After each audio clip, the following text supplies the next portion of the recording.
তাছাড়া আপনারা জানেন যে আমাদের উদারতা, আমাদের তথাকথিত ধর্মনিরপেক্ষতার নামে ভারতবর্ষের বাইরের শত্রু শুধু নয়, ঘরের মধ্যেও টুকরে টুকরে গ্যাং তৈরি হয়েছে। কেউ কেউ মাঝে মাঝে আজাদি আজাদি স্লোগান দেন, কেউ কেউ মাঝে মাঝে কাশ্মীর মাঙ্গে আজাদি স্লোগান দেন। কলকাতার কাছে যাদবপুর বিশ্ববিদ্যালয়, সেখানে 26শে জানুয়ারি পতাকা তুলতে দেয় না, 15ই আগস্ট জাতীয় পতাকা তুলতে দেয় না, সেখানে বন্দে মাতরম নিষিদ্ধ, জাতীয় সঙ্গীত গাওয়া হয় না। এই শক্তি দেশের মধ্যে প্রচন্ডভাবে সক্রিয়। এটার নেতৃত্ব দিচ্ছে ইন্ডি জোটের লোকেরা, যারা 3টে এজেন্ডার উপরে ইন্ডি জোট বানিয়েছে। একটা পরিবারবাদ, আরেকটা তোষণ অ্যাপিজমেন্ট, আরেকটা হলো দুর্নীতি, করে খাও কামাও।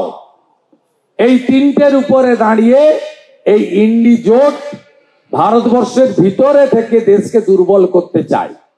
এরা কি বলছে এখানে যে মহাবিকাশ আঘাড়ি ইন্ডি জোটের একটা পার্ট, তারা বলছে যে আমরা 370 হাঁটিয়ে দিয়েছে ভারতবর্ষে মোদিজি, আবার ফিরিয়ে আনবো।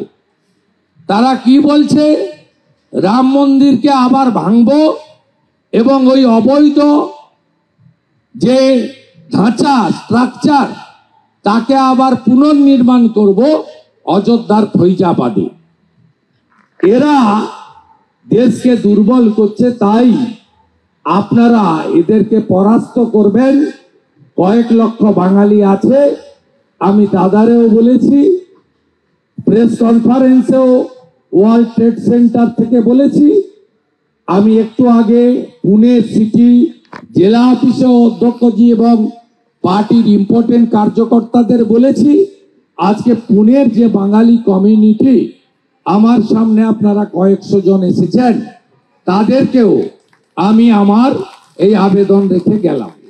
পশ্চিম বাংলায় চিকিৎসা ব্যবস্থা নেই, আয়ুষ্মান ভারতের কার্ড চালু করতে দেননি মমতা ব্যানার্জি, তাই ক্যান্সার চিকিৎসার জন্য সবাইকে মুম্বাই আসতে হয়, যাতে বাঙালিরা, সাধারণ মধ্যবিত্ত দরিদ্র প্রান্তিক মানুষরা, তারা এখানে একটি ভবনে থাকা ব্যবস্থা পান, সুযোগ পান। সেজন্য আমরা আগামী দিনে আমাদের সরকার তৈরি হলে আসব।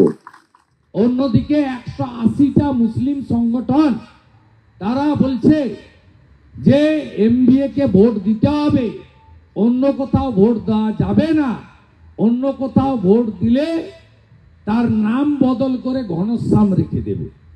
মৌলবাদীরা এই ধরনের লিখিত ফতোয়া দিচ্ছে।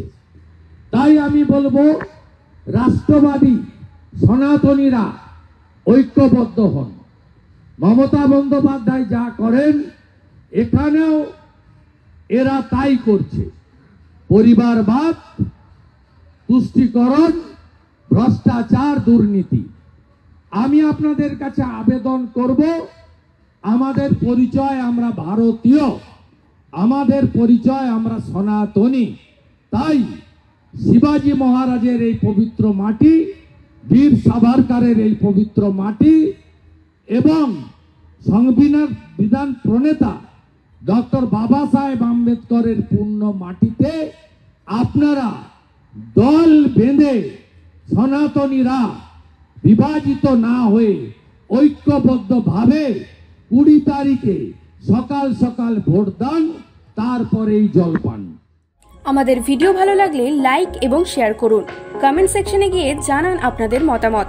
আরও ভিডিও পেতে আমাদের চ্যানেল সাবস্ক্রাইব করুন এবং প্রতি মুহূর্তে খবরের আপডেট পেতে প্রেস করুন বেল আইকন।